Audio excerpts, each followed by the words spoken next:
welcome everyone. So, we are discussing on high level synthesis, and in the last class we have discussed about this the steps of the high level synthesis using an example. We just understand what would be the sub steps of high level synthesis, and today's outline is something how we can automate those sub steps, like specifically scheduling, allocation binding and data path and controller generation.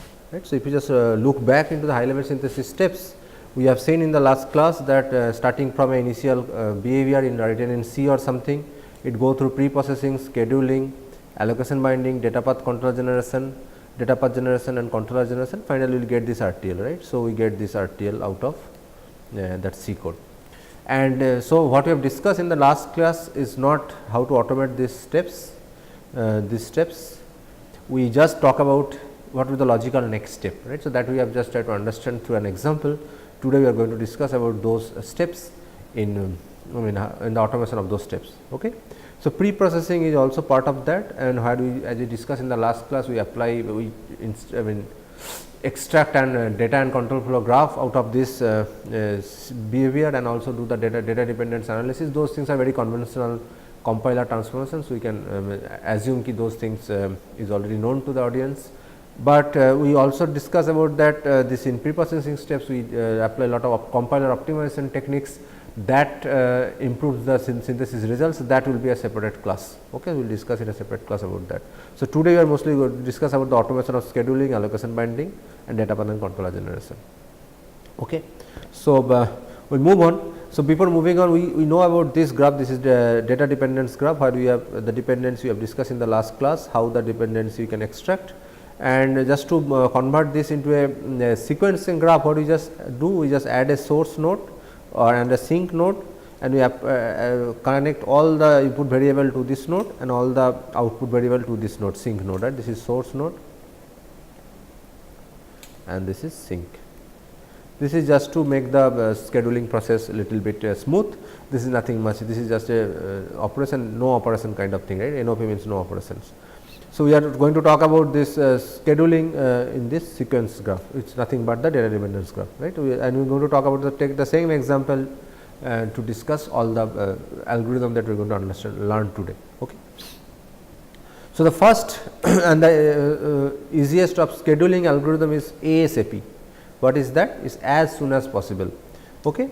So, as the name suggests, is something we try to schedule the operation as soon as possible, right. So, if you just remember in scheduling, what we do, we just try to assign time step to the operations, right.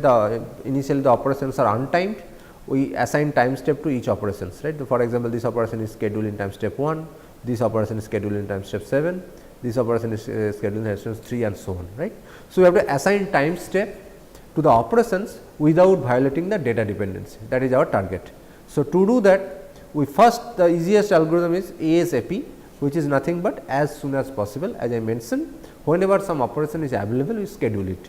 What does it mean available? Available in the sense either this operations, the operation on which it depends is already executed, or it depends on some variable which is available, right.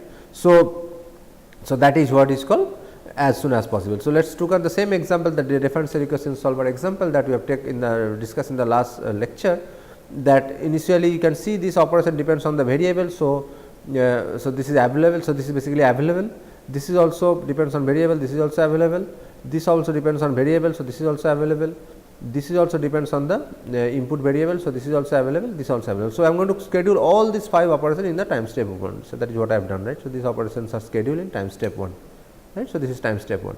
Similarly, once this is done, this operation is now available, because the dependent operation is already executed, this T1 is now ready, this T2 is also ready.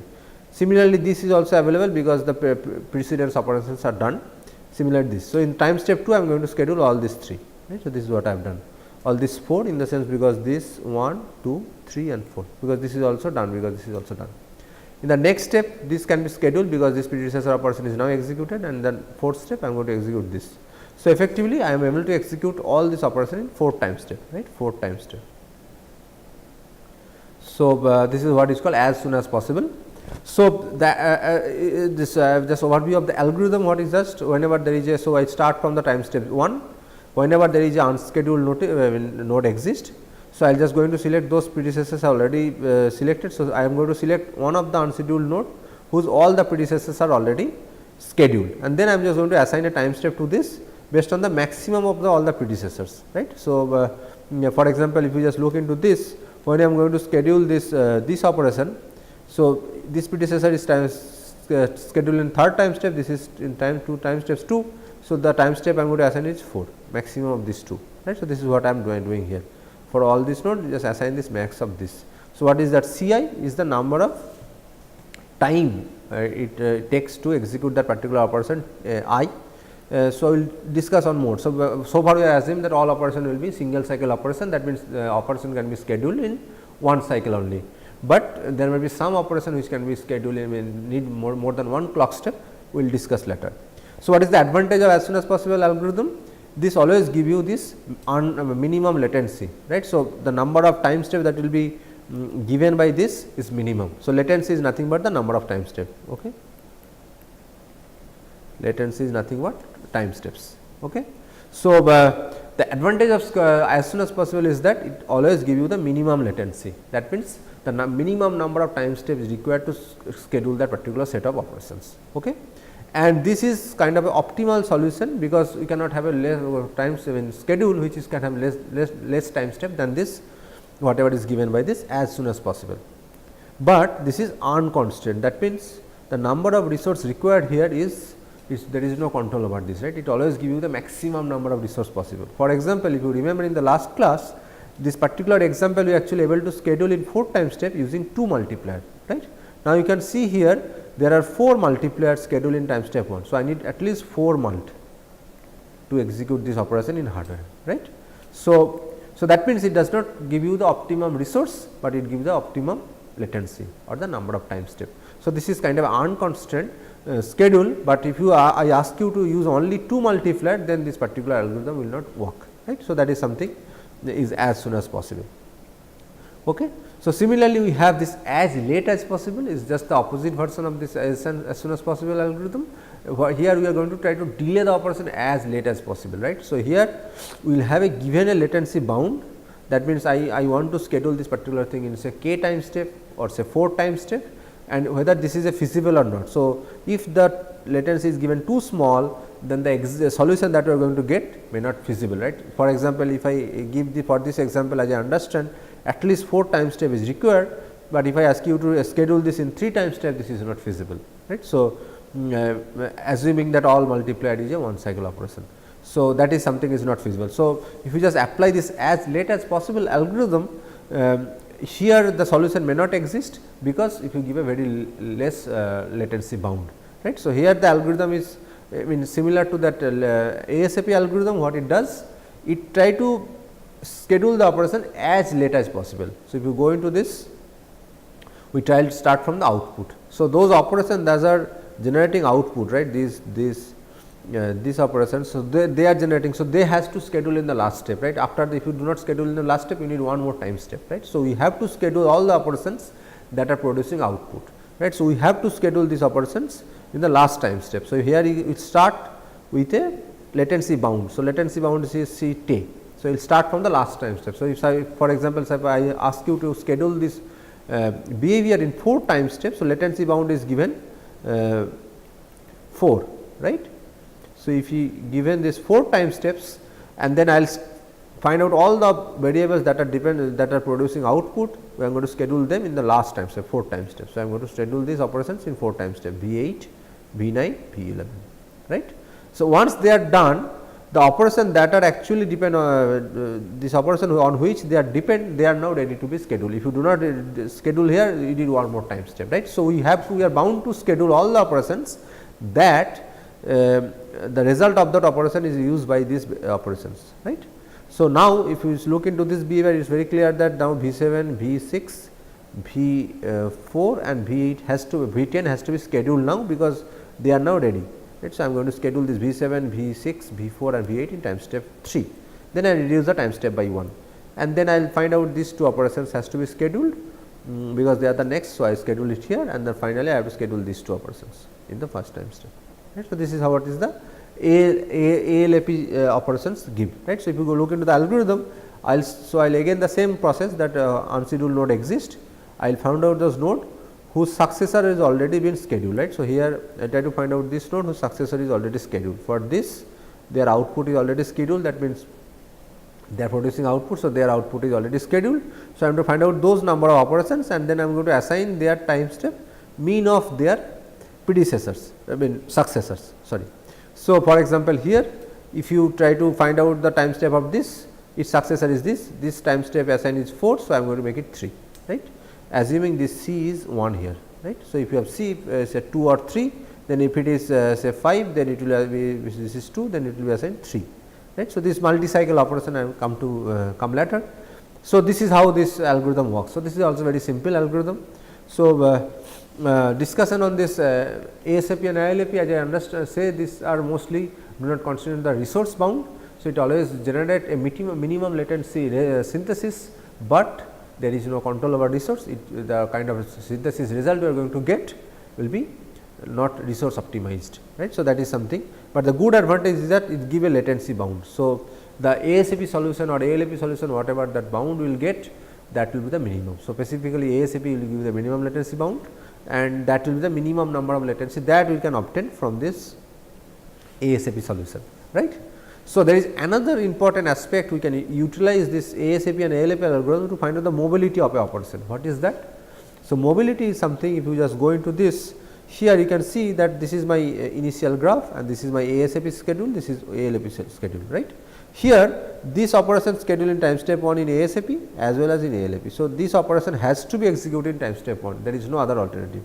But if you look into this operation V11, this is scheduled in time step 2 here, it is scheduled as 4, right. So, you can either schedule it 2, 3 or 4. So, there are mobility of 4 minus 2 which is 2, right. The mobility of this is something, the range of time step where you can actually schedule this particular operations. For example, here V11 can be scheduled here, here or here, right. This is the length range from time step 2 to time step 4. So, from this ASAP and ALAP we just define from that you can actually calculate the this mobility of each operations, right. So, if you just see here, these are the operations they are actually have a different time step. If you just calculate them, you can actually get this mobility of each operations, right. So, these operations, for example, V11 I just discussed, it is 2. If we just take V8, V8 is here is time step 1, here time step 3. So, 3 minus 1 is 2. So, similarly, you can actually find out this mobility of each operations. So, what is the importance of this mobility? The importance of the mobility is basically you can actually have a relaxation on where you can actually schedule this particular operations, right. For example, when you have a resource constraint, right. So, where you have the constraint that you cannot execute this operation with more than 3 multiplier or something, and if you have a mobility and if it is causing a problem, you can actually delay that operation to the next time step. So, that you can actually improve your resource utilization. For example, here, so here there are 4 multiplier, but if you just move this to this and this to this, because they have the mobility is more than 1, you can actually use 3 multiplier, right. So, this is something we can utilize. So, this particular relaxation we can utilize when you have a resource constant, try to generate a minimum resource, we can utilize this mobility factor of each operations. So, that we can reduce the number of resource, right. So, this is something also an useful features of this ASAP ALAP. And another important factor of this ASAP and ALAP is they are basically polynomial time algorithm, right. So, because you can actually use topological sorting. Topological sorting is something where if you have is a sorting of the nodes of a graph. If you have a edge from a Vi to Vj, then the sorting order Vi will always come before Vj, right, and this is true for all possible such edges, right. So, then this is kind of a topological sorting, and those nodes are there in the start, we can actually schedule them first, right. So, you can actually use topological sort to do this operation efficiently, and this topological sort is use nothing but graph DFS, depth first search algorithm, which is complexity order of V plus E, right. V is the number of vertices and E is the number of edges. So, these algorithms are polynomial time and they have given minimum latency bound, but without any resource constraint, right. So, this is something the very simplest one of the algorithm. Okay, now we will if we just move on, as I discuss, your algorithm in your circuit may have different kind of complexities. First of all, you might have resource constraint, right. So, if you have resource constraint, that means you cannot use as much as possible resource. You have to schedule everything with a resource bound, right. So, if you have that, then ASAP, ALAP won't work.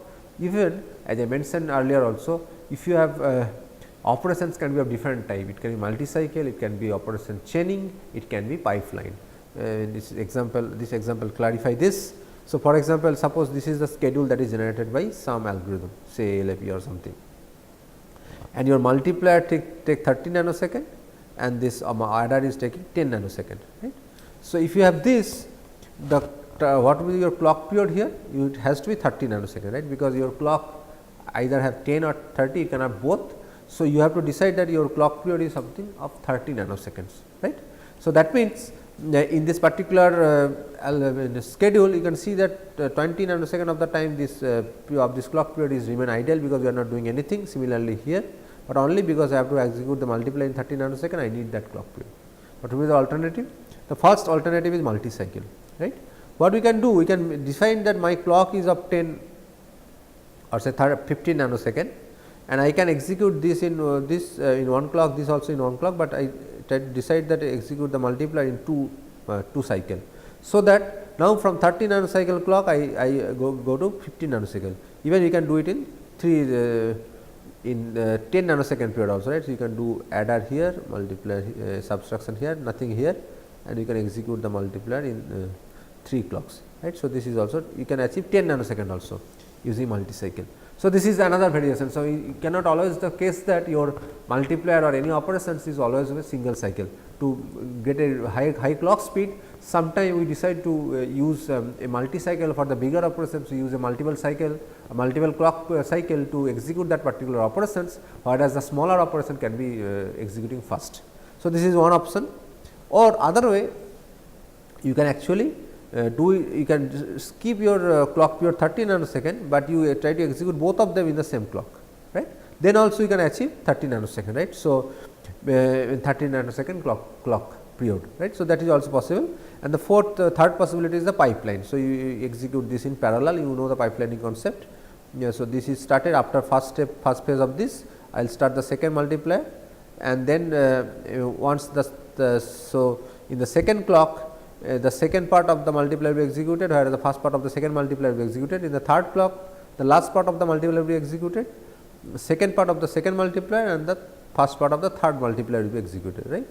So, this is how the multiplier works. So, after 30 nanosecond, first output will come, but after every 10 nanosecond, we will get another result. So, that is also another possibility.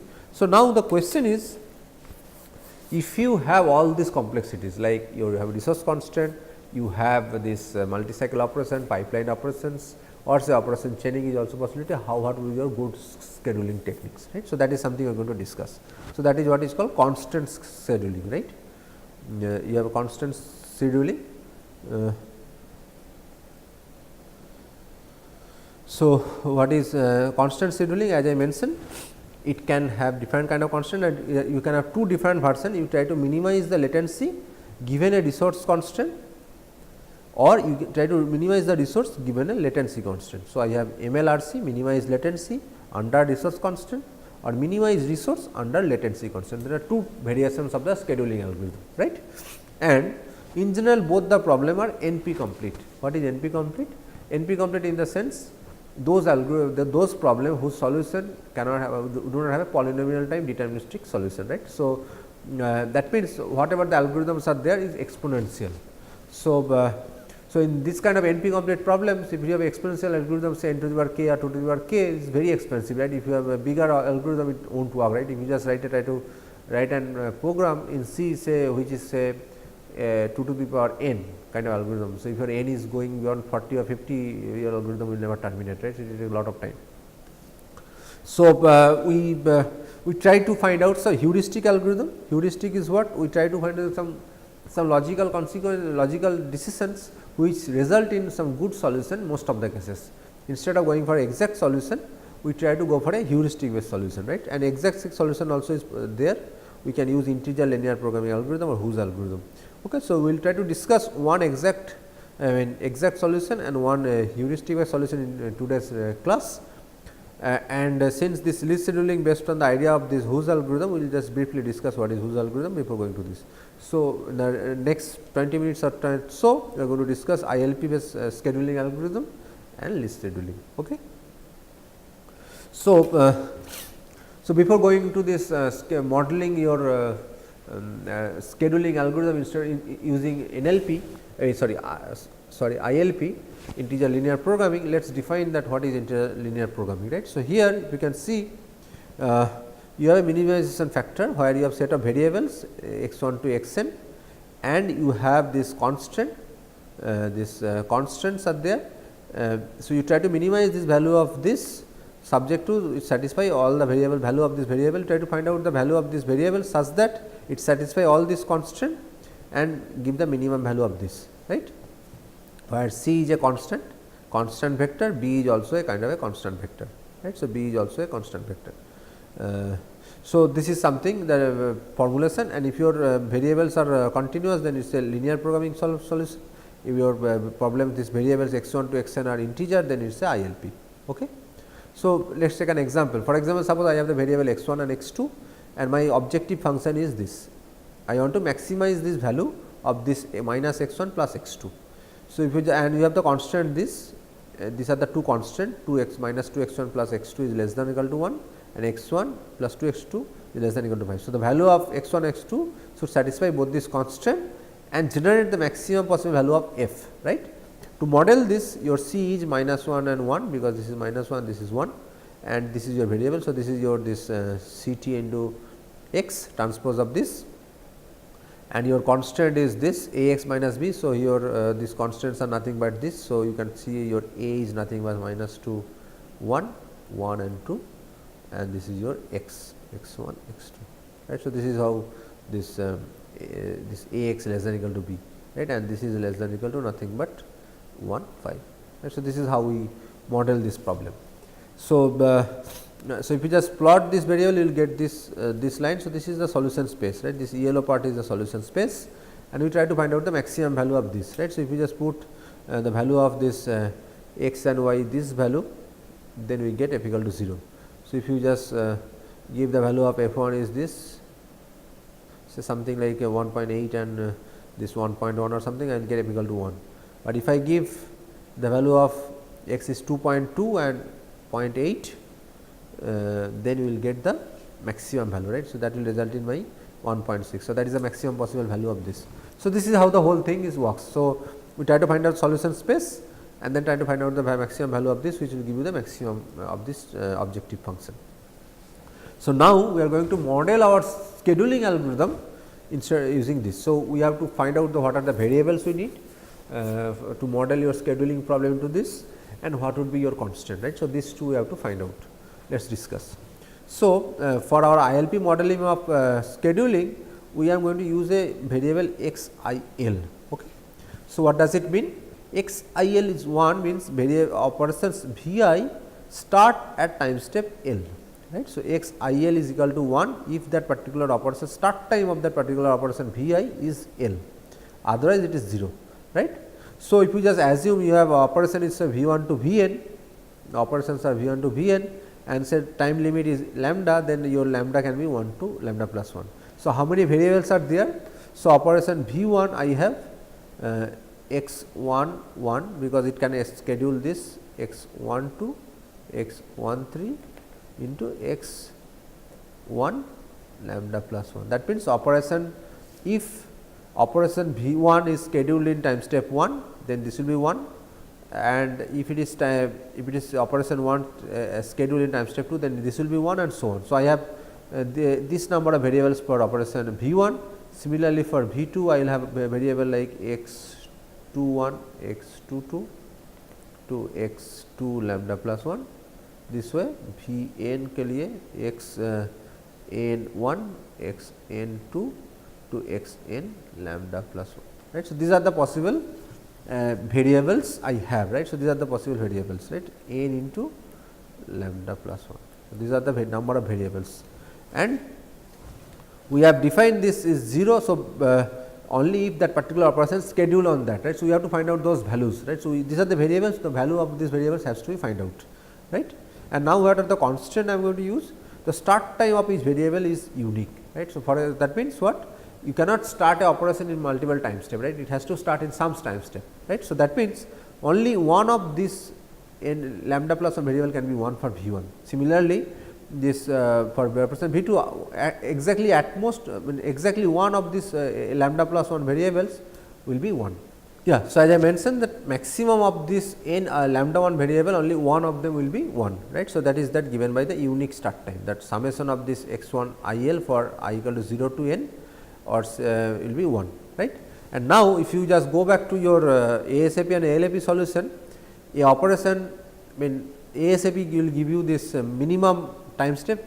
After that, it has to be executed by that time step, it cannot go it can go beyond that, because then the dependency will be violated, and ALAP give you the last possible schedule, right. If you try to schedule it after that, then your number of time step will increase. The span, that lifespan, this mobility is something from the time step where the ASAP schedule and where ALAP schedule, right. So, now you can actually say I do not need to consider all other, obviously this other variable will be 0, only the time variable that is between this time step TIS to TIL, which is nothing but the time operations where ASAP is scheduled and this ALAP is scheduled, around that variable only this particular variable can be 1, right. So, that is, so you can rewrite this expression in this summation from TIS to TIL, the mobility span, right. Other time step, it is obviously this other variable will be 0. So, we do not have to consider those. So, we just simplify this expression into this, right. So, this is the first possible constant. What is the okay? Now, that is also very important. So, even if I just as I mentioned that for variable this L equal to TIS to TIL from this ASAP to ALAP, this x IL equal to 1, right. So, this is what I assume. So, that means this operation will be must be scheduled at least one of the time step, only this variable x IL will be 1, only one of the variable from this range will be 1, right. And now, suppose this is scheduled in say time step k, right.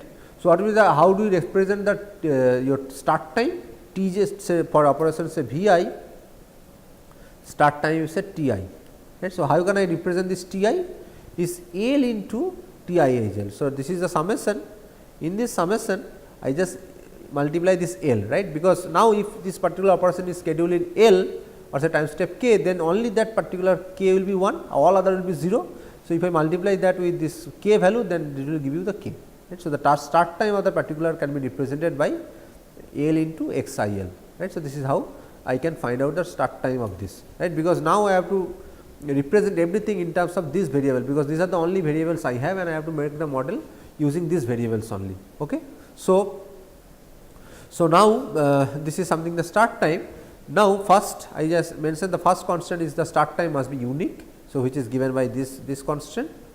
Then I have to find out the precedence relationship must be satisfied, right. So, for example, suppose you have a age from Vi to Vj, Vj to Vi, then this and say this will take say dj time step, right. So, cycle of the number of time step required to execute this is dj. So, it is so dj number of time step. So, if this is start is tj and the starts time step of this Vi is Ti, then Ti must be greater than equal to Tj plus Dj, right, because you cannot start unless this operation is executed, because there is a dependency.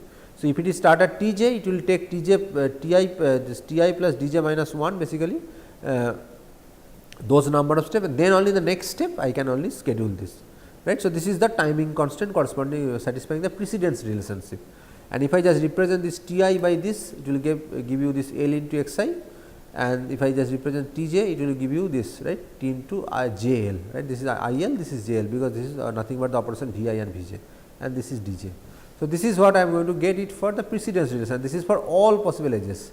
I just discuss it for one edge, and this is for all possible edges. I will get this kind of constant. So, which is actually has to be satisfied, because whatever the schedule you are going to get, this has to satisfy this precedence relationship, and this is given by this set of this set of constant, right, the equations. And how many such equation will be there? One equation for each edges. So, the number of such equation will be the number of edges in the dependency graph. Okay. And the third set of constant is nothing but that resource constant. Okay. What is resource constant? So, if you just mention that I mean if you have some resource constant, that means you may specify I want to execute this using 2 multiplier or say 3 multiplier, how to put that particular factor into this constant solving scenario, right. So, suppose I assume that a operator type k has a k number of instances. This is nothing but a multiplier has 2 instances, right. So, so now since my operations are multi-cycle, at a particular time I can have only k number of multiplier active, a k number of multiplier will be active at a particular time step, and that is given by this constant, that whatever this value I will discuss should be, this define the number of multiplier required in any time step. So, time step I, time step L should time step M should be less than of a k, right. So, now what is this signifies? Since now the operations are multi-cycle, so if some operation started somewhere early, that may be also continuing in this time step, and this some operation may start here, right. So, if you just go into this, some operation may, if you just think about the time step 6, some operation starts here, some operation may continue here and started early and continuing in this time step, or some operation started too early and is going to finish here. So, all these 3 are active in this particular time step, right. So, I need at least 3 multiplier to execute this these 3 operations. There are 3 so, I mean if this is the scenario, then I need 1 multiplier to say this is a V1, this is a V2, this is a V3. I need say 3 multiplier to execute this in time step 3, right. So, if you have, so whatever the resource constant is given to you, so I have to consider all these 3 scenarios, and summation of this should be less than of the number of multiplier is specified, right, the operator is given. So, if you make it generic, so if you are considering the time step L, some operation start point here or start next previous state or till di L minus di plus 1, right, because this is a Vi operation and it takes di number of cycle, it might start here, still this will end. These are the all possible scenario, right, and all these scenarios, so summation of all these scenarios should be less than or equal to a k. That this is what is given by this constant, that this is for the multiplier specific types, this is operator type k, the time step. So, I have to consider all that operations that started from L minus di plus 1 to L, because those are active in time step L, right, because I am now concerned about the time step M. So, in M all the operations that are started till this L minus d plus 1 or to this previous step, all are active. So, for all of them I need a multiplier. So, all these active operations should be less than or equal to a k. So, these are the 3 possible constant. One constant is this unique start time, next constant is to maintain the data dependency, and third constant is to maintain the resource constant, right. So, this is the set of constant, and now, so what is the overall problem? So, I have this. So, my now this this is my, so if you have the latency minimization, this is minimize latency under resource constant, then my objective is to minimize this factor which is C by T, and T is nothing but this start time of these operations, right, this start time of the operations which is nothing but this start time of these operations of all the operations. So, if I just give you this value, so this T would be of size n, right. So, some T1 to Tn, where the Tn is the start time of the operation n, and T0 is the start time of operation V0, right. So, that will give you the start time of Vn, right. So, this is how the whole thing works, and now this constant is now we have to decide what is the constant value, right. So, now if you want to minimize the latency, what will be the constant value? I am going to consider this Cn all 0, only the last one is 1. Why?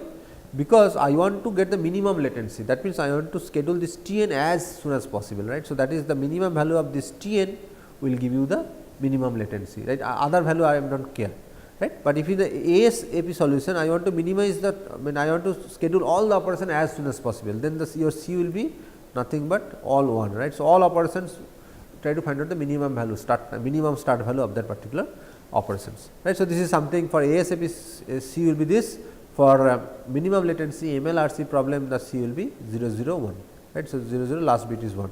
Okay. So, here is a summary. I have this start time T 1 to T n, I want to minimize this C t, where this and I have the constant 1, this is the unique start time, this is the data dependency and this is the resource constant. So, this is subject to this, I want to minimize this value, where C is for MLRC, this is nothing but 0 0 to 1, right. So, this is how the minimum latency scheduling under resource constant is modeled, right. Let us take an example, because things little bit looks complicated. So, here suppose I want to have this same differential equation solver example, and this is that sequencing graph, and I have multiplied an ALU. So, ALU can execute addition, subtraction, comparison, all can be executed in the same block. And I say, I assume for simplicity that I have all the operations are single cycle. So, the DI value for each of VI is 1, right. If you have this and say my latency bound is 4, I want to execute everything in lambda is 4, right. So, that is something I want to solve, I will just see whether this is feasible or not, right. Now, if you find out the unique start time. So, unique start time is given by this. Now, the mobility will come into picture. For this source and sink operations, they are always scheduled in this, this is the for source and this is for sink. These are always scheduled in the last time, this is for lambda plus 1, right, because 4 and this is 0, this is always there, and I am going to schedule all these things from 1 to 4, right. That is what the way we model that sequencing graph. Now, this as I mentioned, this is from the ASAP to ALAP solution. So, now if you consider this operation 1, here ALAP and ASAP both give 1, right, because there is no mobility for this operation that we have discussed earlier. So, x 1 1 must be 1, that means what, this operation V 1 must start as time step 1.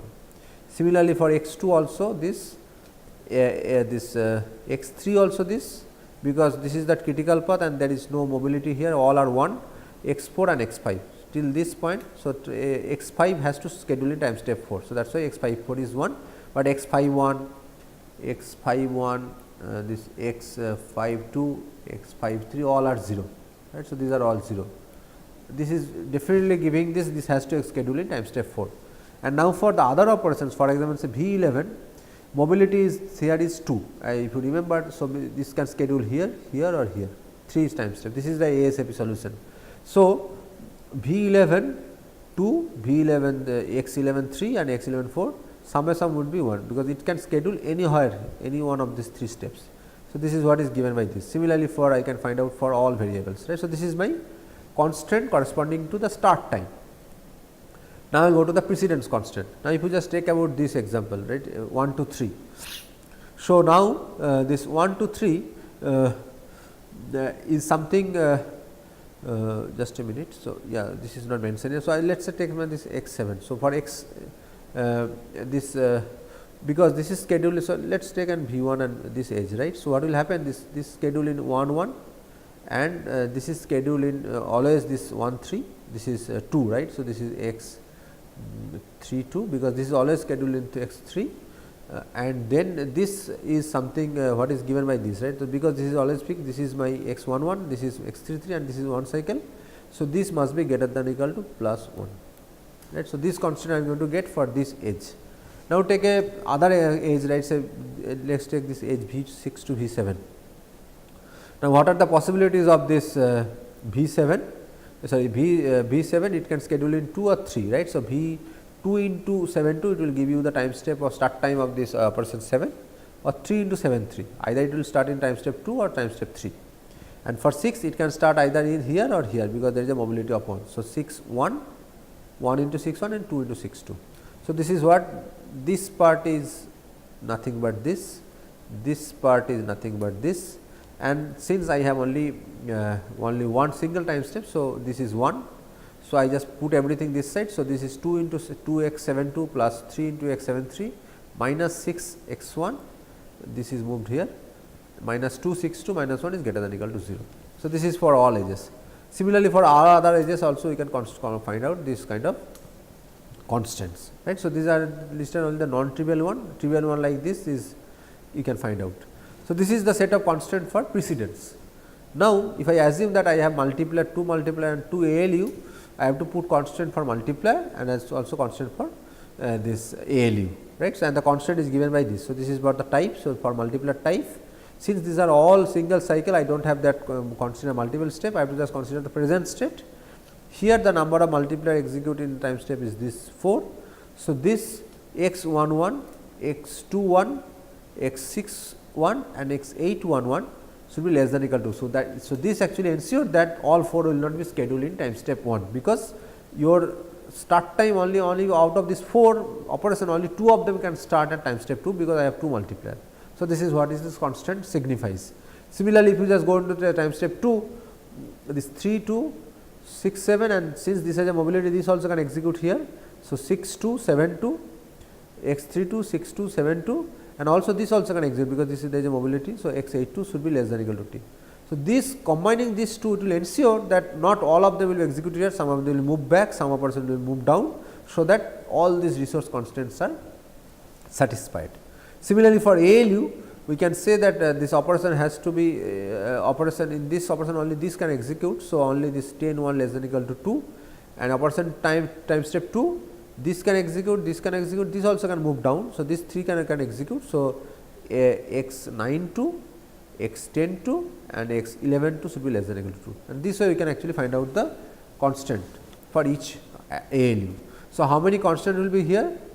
For each multiplier, I have number for each time step I have a constant. So, there are lambda plus 1 number of time step into multiplier. So, this is a number of constant for multiplier and lambda plus 1 number of constant for adder. So, this is a number of resource constant will get from this resource constant.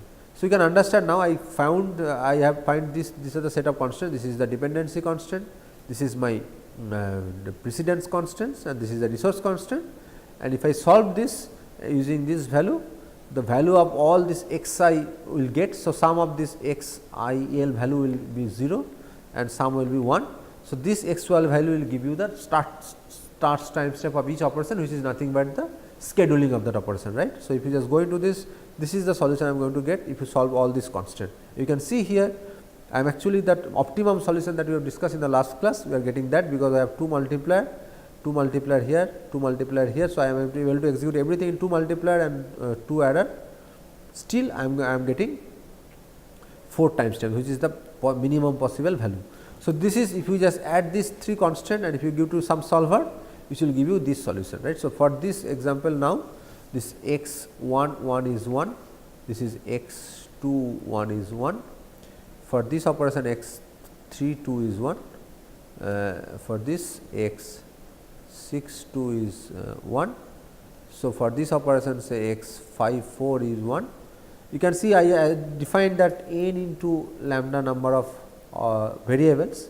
Out of this only this 11 for each operation only one of them will be 1, rest will be 0, right. So, this way and rest are 0, right. So, this is how the solution that solver will give you the solution. These are the variable 1 and rest of the variables are 0, right. This is what we will get, you understand, right.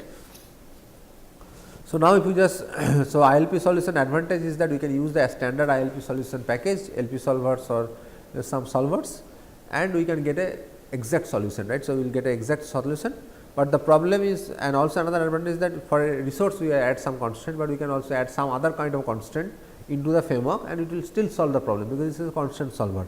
But the problem is that it is not scalable. If you have say very in a large behavior, this may not work, because this is may not work for a big examples, right, big test cases. So, that is the problem with ILP solution. So, I will now move on to this next category of algorithm, which is heuristic based, but so before that I am going to talk about this Whose algorithm, which is there are some simplification assumed here, that each operations are unit delay. That means what? That each operation has to be executed in one cycle and all operations of same type. So, in practice all will be multiplier or all will be adder, but you can understand in practice not all operations are of same type, right. So, that means It does not actually applicable to the scheduling type problem, but this is the idea or the idea that is given by this algorithm will be taken in the heuristic based solution like list scheduling. So, we will just discuss here. So, this is a greedy and polynomial time solution. So, it will be a polynomial time solutions, and both can be this MLRC and MRLC both can be solved using this algorithm. And basic idea is that it maintain a value for each node the distance from the sink node, right. So, if you just consider here, so now I just consider same differential equation solver example, but I assume that all operations are now of same type, say all are adder now, right. So, now I will just so this is my sink node, I am just trying to find out the distance, which is nothing but the critical path length, right. So, distance of this node is 1, distance node is 2, distance of this node is 3, distance of this node is 1, 2, 3, 4. For this node also 4, this is 3 because 1, 2, 3, 1, 2, this is 2, this is 1, 2, this is 2. So, I assume these values for each operations, right, and it maintain a priority list. Okay. It maintains a list of operations which is actually now available or can be scheduled, and based on the resource operations it select the operations which has the highest priority, and the priority value is this distance value, this 4, 4, 3, and it has a max. So, the variable which has a more value, which is more which has a higher priority than the other operations. So, it maintain that list. So, initially since all these operations depends on the input, these are all available, right. So, these all 5 operations are available and they are put in priority list. Since this operation is 4, so 1, this 2, and this is 3, this is 8, and this is 10. The operation V1, this is V2, this is V3, this is V8, and this is V10. So, this will be the priority list order because these are the highest priority. Now, if you assume I have only 3 resources, so I am going to select the top 3 priority one, right. So, this is what I am going to do. So, this is the algorithm, I am not going to detail, but if you just have a working of this algorithm here. So, initially all this in the priority list and say assume my resource is 3. So, I am going to select these 3 because they have the highest priority compared to these 2, right. So, now if you just after that these 3 are done. So, my priority list will be updated with this. So, all the operations that are succeeding this operation will be now added, and now the priority list have this, right. So, order would be this way, right. Now, I am going to select these 3 because they are the highest priority. I should have select this instead of this, but fine, but this has to be selected. So, these are done. After that, then these 2 steps are done, then the next set of priorities this and this. So, this is what there, and I have 3. So, I can schedule all of them, and the next time, so I can schedule up this 4. Right. So, this is how the whole algorithm works. So, basic idea is that we calculate some priority value of each node, and then we try to schedule the operation which has the highest priority based on the ability of the resource. Right. This is how the whole algorithm works. So, now we will move into this list scheduling algorithm, which is nothing but than this enhanced version of this huge algorithm. Here this is also this, but here you can have multiple type of resource instead of only multiplier or only adder, you can have multiplier, adder, subtract, all kind of resource can be available, and your operations can be pipeline, multi-cycle or other variations also possible. So, and we have some resource constraint, right. So, we can have both algorithm again, this MLRC that minimize resource or minimize latency, but we are going to discuss that minimize latency under resource constraint. The other can be understood from this discussion. Okay. But here the algorithm is that this particular solution does not guarantee to optimum solution, because it is a heuristic as algorithm. It does not guarantee that you will always get the optimum solution out of this, but this is something very fast, because this order of n time algorithm, you understand from the complexity of exponential, I have now polynomial time algorithm, linear algorithm. So, it will be very fast, even if my solution is degraded by 10% or say 5% is fine, because I am able to do this in very fast. For example, say I have a very big operations, I have a big behavior that ILP give you say solve in 1 hour, and this can solve in say 2 seconds. So, I will always go for this, because this is something is give you very fast, and in fact, in industry most of the industrial tool actually use list scheduling to execute this do the scheduling in their internal tool. Okay. So, this is something is very popular algorithm which is widely used. Okay. And as I mentioned, it can actually work for different kind of resource, multi-cycle supports multi-cycle, pipeline operation, all can be supported. The only thing is that it does not give a optimal solution always, but give a very good solution most of the time. So, this is something which we will take it, because that is something is useful, because sometimes you have to finish everything on time. So, time is important, design cycle has to be minimized. So, least scheduling is widely used. Okay. So, we will discuss on that. We will mostly discuss that MLRC problem, that means minimize latency under resource constraint, and we can have the different versions like this minimize resource under latency constraint, but we are not going to cover in this discussion. Okay. So, we have two kind of variables. First kind of variable is ULK, that means those operations, those predecessor operations are already executed, right. So, that means this is set of operations which of type k, because I have to now think about each type at a time, multiplier, adder differently. We are not going to merge them. So, when we are going to schedule multiplier, we are going to only schedule multiplier. When we are going to schedule adder, we are going to only schedule adder, and so on. So, we are going to consider set of operations Vi, which is stored in this ULK variable, this set, where all these predecessor operations are already executed. So, Vi to Vj. So, these are the set of operations Vi. All these predecessor operations, those are age when they are the predecessor operations, they are already executed. So, for this Dj is the number of time steps required. So, this is less than L. So, this is basically to say the number of operations whose predecessors, even if it is a multi-cycle or pipeline, they are already executed, and these operations set are ready, can be scheduled now, right. So, this is the priority list, the ready operations that can be executed. Similarly, I have a set of operations TLK, that means unfinished operation. So, that means those are operations that are running, that means they are started early, but they are still continuing in this Lth time step. So, if you just see that set of variable V, the operations V of type K, they are still this Ti plus Di greater than L, that means they are still, they have started somewhere early.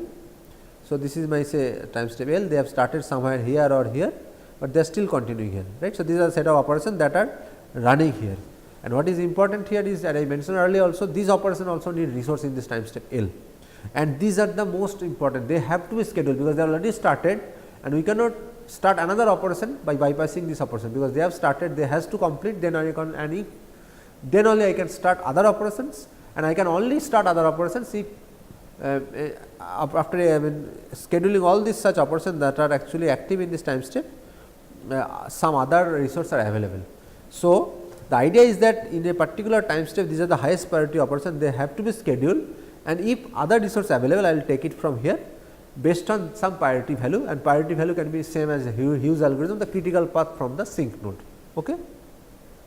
So, this is the list scheduling algorithm. So, I am now going to do it for each resource type, right. So, say multiplier, adder and all, and this is UK is the set of operations that are available, right. So, the ready list, that means these operations are ready, their predecessors are done, and TLK is the set of operations that are unfinished, that means they are in progress in this particular time step. So, I have to schedule all this TLK plus some subset of ULK based on the such that this TLK plus SK is less than AK. AK is the resource bound, right. So, I will just select. So, suppose my TLK has say 3 operations and ULK has say 5 operations, but my multiplier is only 4. So, I will take these 3 and only one of them from here. So, that I can execute all these 3 plus one of them here, right. This is how the whole thing works, and it ensures that this TLK is never greater than the AK, because I will not start any operation more than LK any time step. So, if I start from say time step 1, I always ensure that the number of running operation in any time step is not more than the resource bound, and then I am going to schedule all this operation in time step L, then I increase the time step by 1, right. This is how the whole thing works until all operations are scheduled. Okay. So, this is something is called list scheduling. As I mentioned again, I will maintain this priority list of finished operation, in progress operations. I will also maintain a priority value, which is nothing but the distance from the sync node, and I will schedule all the in progress operation first, and if further resources are available, I am going to schedule some other operations. Okay. So, let us take an example. So, in this example you can see suppose this is my that differential equation solver again, and I assume that my D1 equal to 1, that is all are single cycle operations, and I have 2 multiplier and 2 adder. Okay. So, I have 2 multiplier and 2 adder. So, now what is U here at the start state, because I start from 1, all these operations are available, this V1, V2 and V10, this V1, V2, V6, V8 and V10, right. So, all are available. Okay. So, so this V10 is something is a adder. So, I am going to only consider the operations are multiplier type first, then the adder. So, I have only these 4 operations V1, V2, V6 and V8 are available. They are actually U, they are in the U list because they are now ready, right. So, their predecessors are sync node which is scheduled, and my T11 is null because there is no operation is running now, because I just start the operation thing, right. So, I am going to select this operation because the distance of this node is 4, distance of this node is 4, this is 2, this is 3, sorry, this is 3 and this is 2. So, I am going to, since I have 2 multiplier, I am going to select this and this. So, this is what I am just select V1 and V2, because I have to select, there is no Tij, there is no running operation, I am going to select all of them from this ready operations, and I am going to select these 2 because they have the highest priority.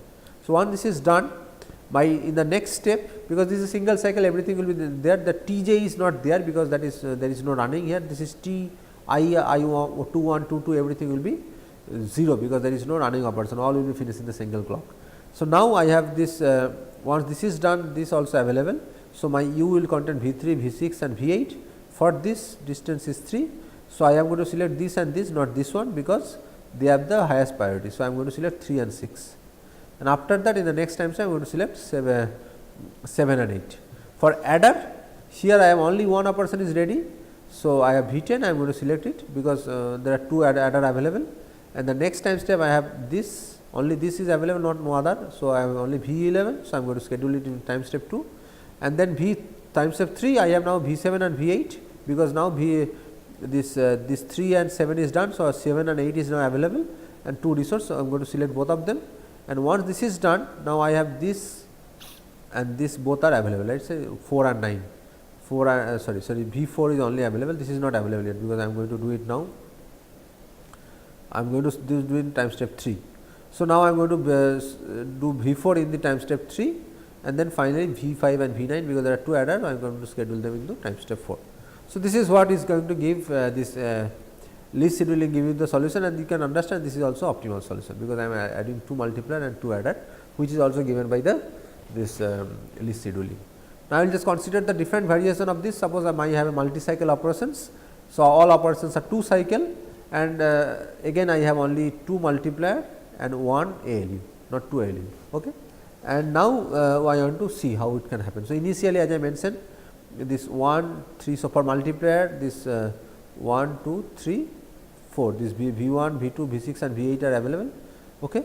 And I am going to schedule this because they have the highest priority. This is distance 4, this is distance 4, this is 3, this is 2. I am going to select only this 2 V1 and V2, right. So, V1 and okay, sorry, I am sorry. So, I have 3 multiplier now. Okay. So, I have 3 multiplier, and the delay of the multi-cycle the multiplier is a 2 cycle operations and ALU is a 1 cycle operation. So, in this time step 1 I am going to select all this 1, 2 and 6. So, this will be progress, and this 10 for adder I am going to select this because I have only 1 operations. So, in the next time step this T now contain this V1, V2, V6 because they are all are running. So, even if my U contain this V8, that finished operation, this operation type 1 time step 2 a V8, I cannot schedule it because all are running here. So, even if I have some ready operation, I cannot schedule it because they all are running. So, in the time step 2 there is no operation executed, only this operation 3 will continue the multiplier, and since this is already done in time step 1, I can do this V11 here, right. So, this is what I have done. So, in time step 3 now all this operation finished, right. So, my T list is null, and once they are finished in my U list, this V3, V7 and V8 all are there, and the distance this is 3, this is also this is 2 and this is 1, but I have 3 multiplier, I can start all of them, right. So, 3, 7 and 8 are starting in my time step 3. In time step 4 I have to carry out this because I cannot do anything else. So, in the time step 4 these 3 will be executed, and no other addition operation will be there because these are all pending. Until this is done I cannot start. Then after that in V5 once the T4 they are executed, execution is complete. In T5 I can do this, T6 I can do this, and T7 I can do this. So, I need 7 time steps to execute these operations where my multiplier are 2 cycle operations and I have 3 multiplier, and this is also the list scheduler will give you this solution. And if you know the pipeline one, just briefly I will talk about. So, say multiplier, there are 3 multiplier and there this multiplier is 2 stage pipelining. So, again I will start this 3 because there are 3 multiplier available. In the next time step I could have started another 3, but I have only 1 multiplier is ready, and my V t this U list only contain V 1 2 contain only V 8. So, I can only start this as a pipelining with any of them, right. So, after time step 3, so after in time step 2 this all 3 are finished, this is continuing. So, and there are 2 operations are now available. So, I can actually schedule all of them because I have 3 multiplier. So, I can just start all these 3 in the time step 2 and so on. So, this is how I can, if I do this pipelining manner, I will take 6 times 2 to execute this, where I have 3 multiplier available and this all multiplier are pipeline, 2 stage pipeline algorithm. Okay. So, with this I finish the discussion on scheduling. As I mentioned, all these scheduling algorithms are NP complete.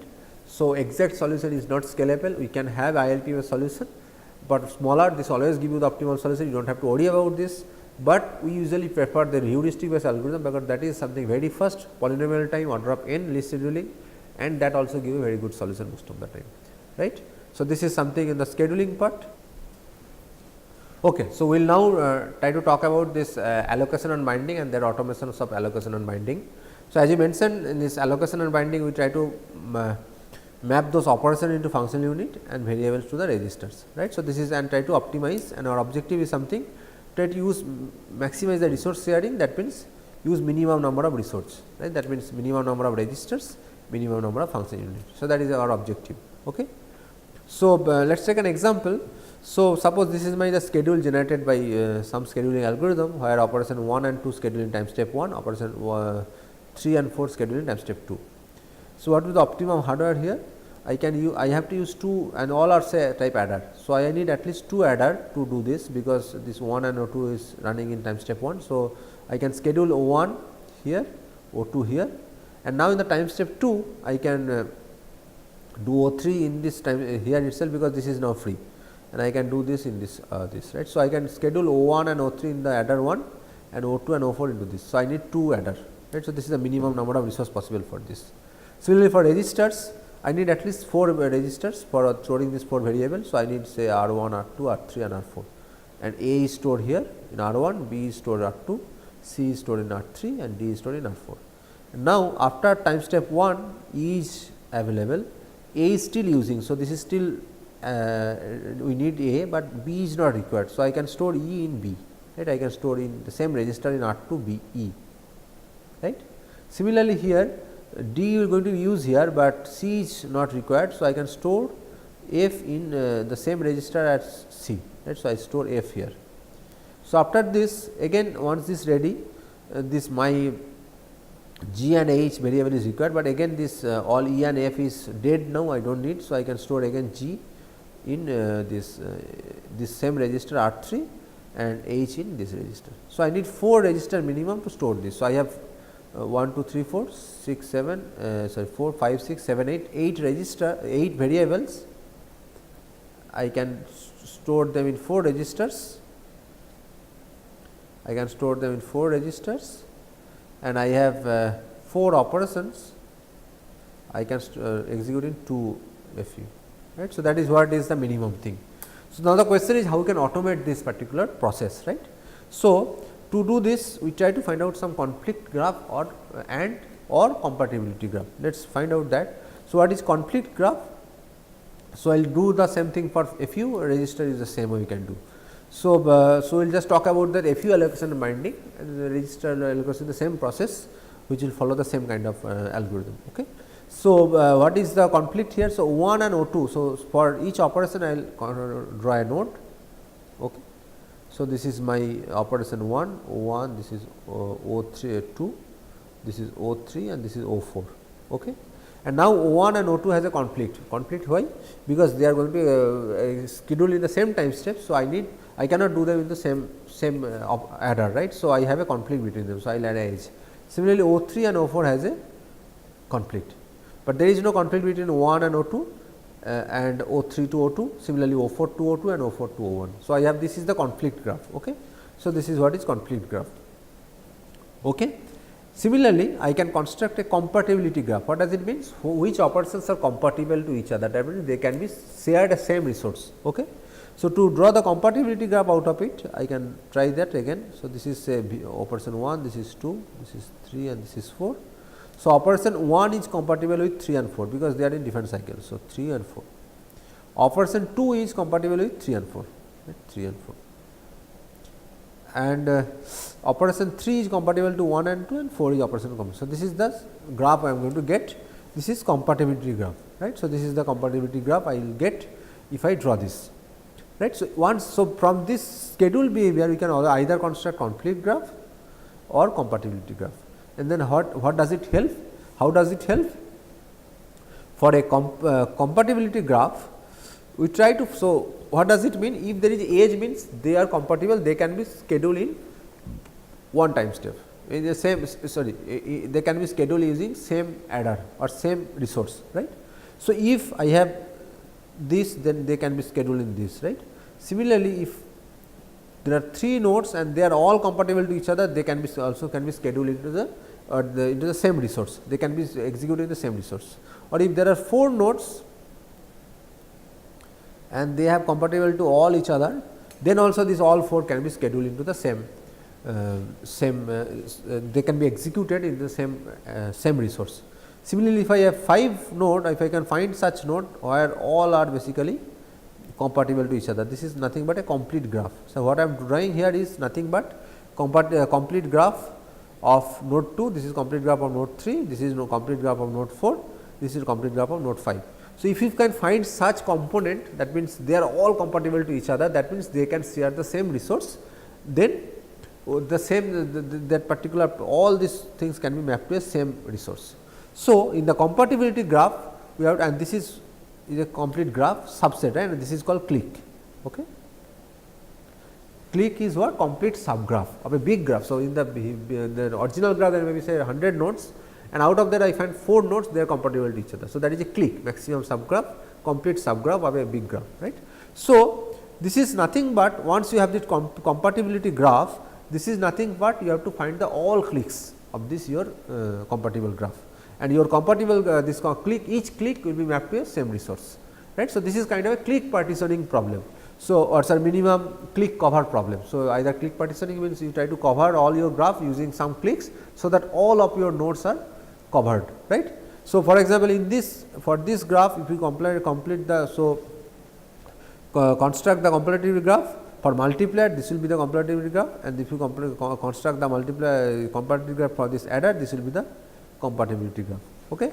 I will just explain for this 3, operation 3 here is not compatible with 6, but it is compatible to any other multiplier, right. So, for 3 it should be from 1 to 7 and 8, from 3 there is node from 1 to 7, 8 and 2.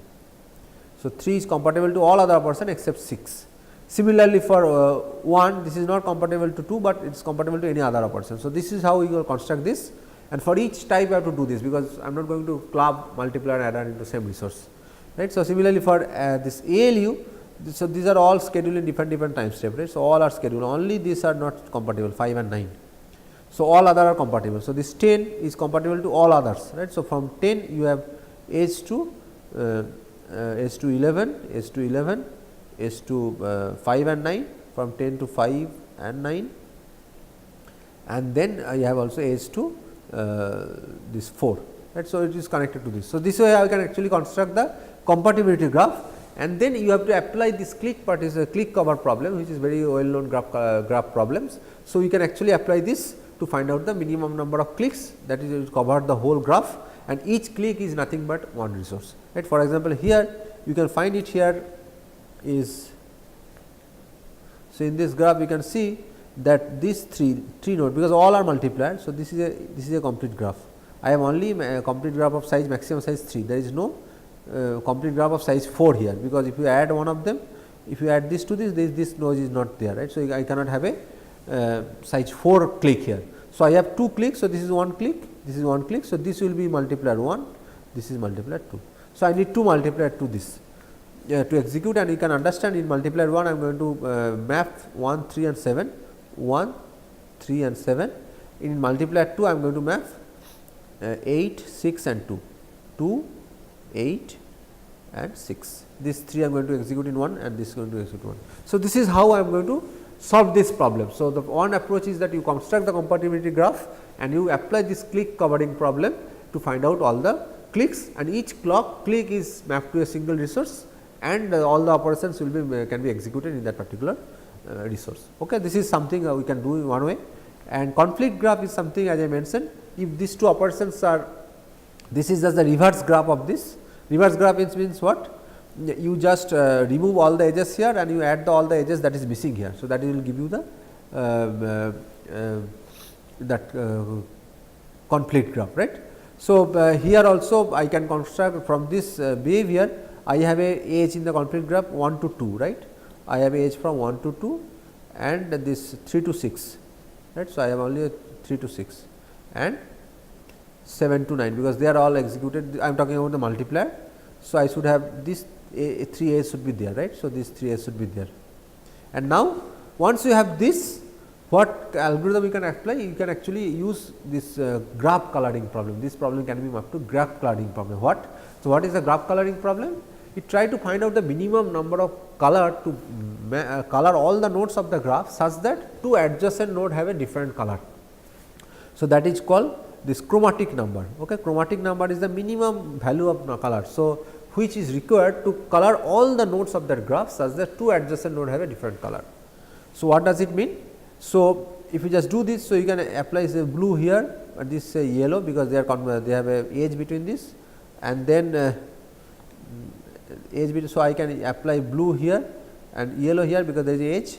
This I can apply blue or yellow because there is no edge between this. If I apply blue here, it has to be yellow, and if I apply blue here, this has to be yellow. So, I need 2 here, right. So, there are two color is sufficient to do this, right. So, now if all the node have the same color is nothing but they can be mapped to the same resource.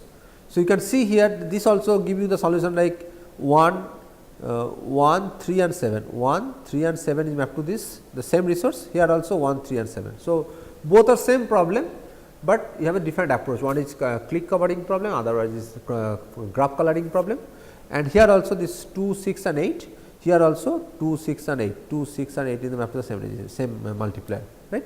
So, here also it give you, since the chromatic number is 2, that means you will say there are 2 multipliers required, and this 1, 3 and 7 is going to map into multiplier 1, and 2, 6 and 8 going to map into multiplier 2.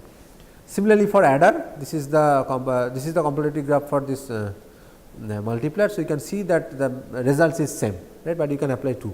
For conflict graph for adder, I have this is the only thing, because there is only sharing here, and I can use white for all these 4 and only this is yellow. So, I need 2 adder, and this 4, 10, 5, 9 can be executed in the same adder, and this is adder 1 and this is adder 2. Right.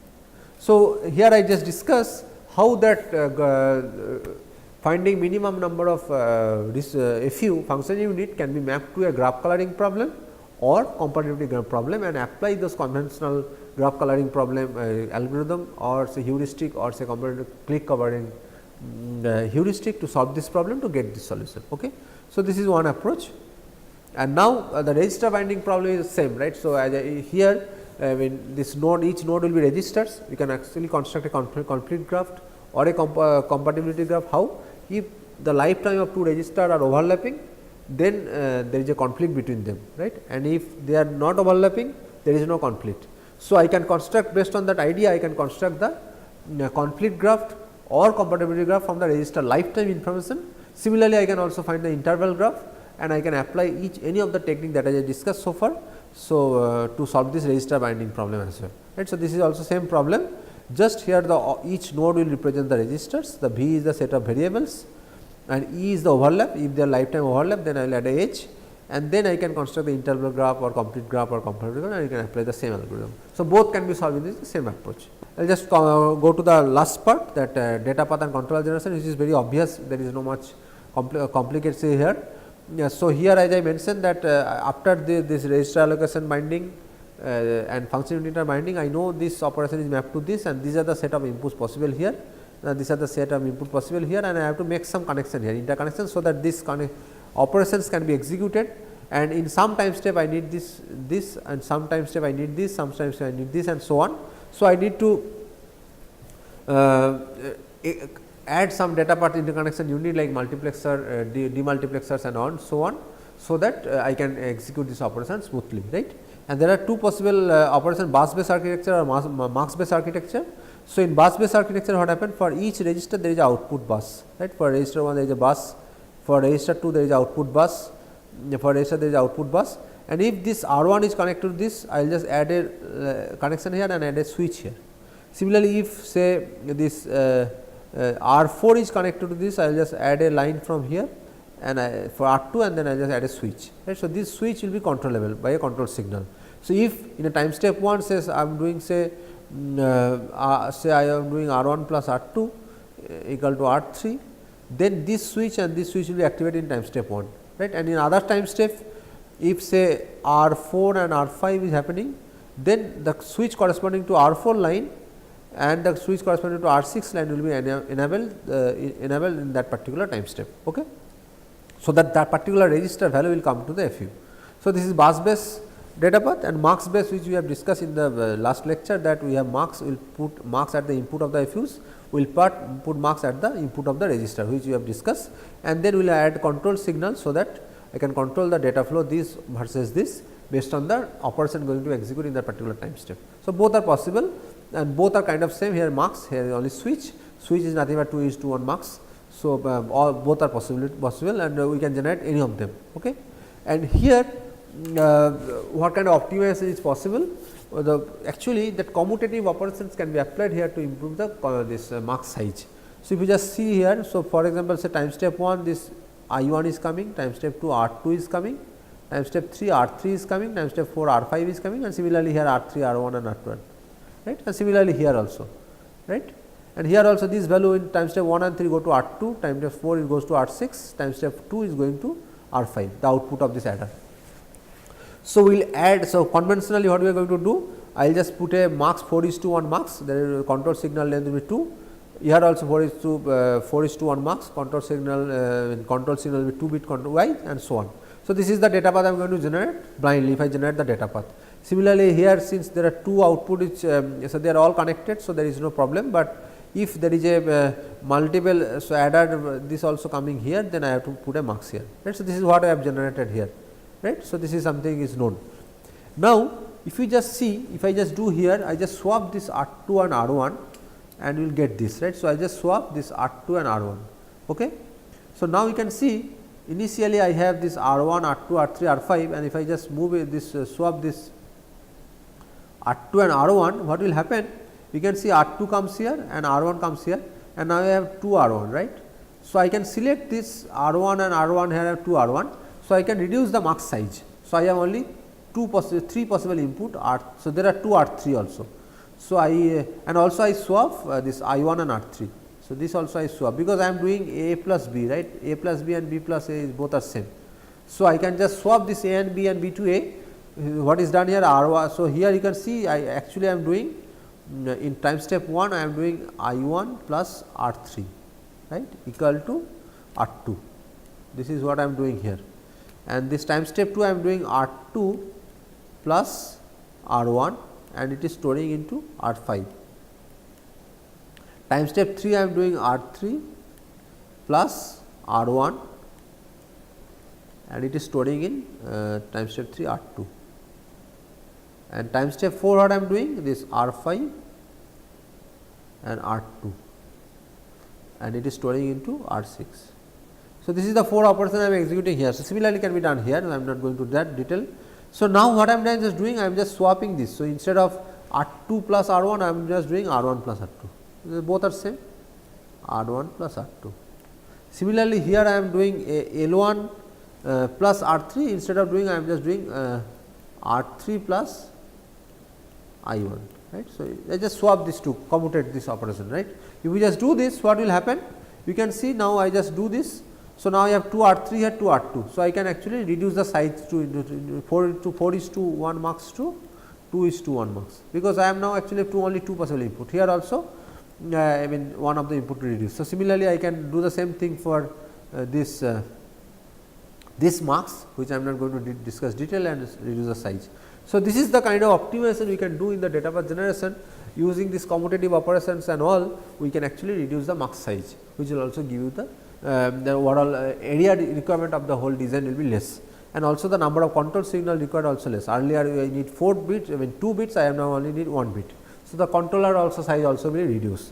So, this is the kind of interconnection optimization we can do, and then finally, we just add those control signals to this all these muxes based on the size, right. So, this is so in the control and data path generation steps, the steps are kind of obvious. You have to add marks or bus there, and you have to put switches or muxes, and then you can actually apply this kind of commutative operations or associativity and all those kind of operations just to reduce the interconnection size. So, these are the possibilities here. Okay. So, now we will come to the summary of these steps. So, we found that all these steps, scheduling, allocation, binding, all are kind of NP complete problems. So, exact solution is something is not asked for most of the time. So, you apply usually a heuristic based solution like list scheduling and I mean used to solve this problem. And another important factor here is something, all these subtasks are kind of interrelated. If you have a different schedule, your register allocation or binding, the number of register is required or a function is required will be different if you have another version of the scheduling, right. So, all are kind of interrelated. So, you need to explore the design space as much as possible to give you the best results. And if you just see into the industry, there are various synthesis tools is available like Vivado from this Xilinx, or say SMC and Symphony model compiler, or SCC the C compiler, both are from Synopsys. Catapult HS from Mentor Graphics, or say Quartus from Intel, which is basically Alter. So, all these tools are matured and they are available, and they have been is kind of widely used in the industry, and so high level synthesis is a very exciting area, but still there are much more thing can be done, which we will discuss in subsequent classes. So, in tomorrow's class we are going to discuss about what is the good way of writing C.